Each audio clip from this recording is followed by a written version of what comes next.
Pronto. O que acontece? Que o ovo entra dentro da garrafa.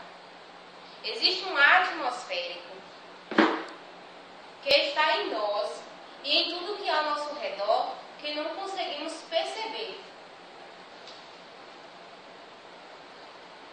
Na hora que o fogo é colocado dentro da garrafa, a garrafa aquece, o ar esquenta lá dentro e a pressão fica bem mais forte. Se você colocar o ovo na boca da garrafa, no momento que o fogo está quente, você vai perceber que o ar sai um pouco pelos lados.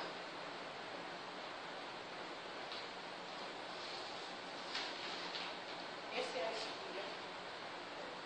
Esse ar perde a pressão, o fogo aqui dentro apaga e o ar esfria.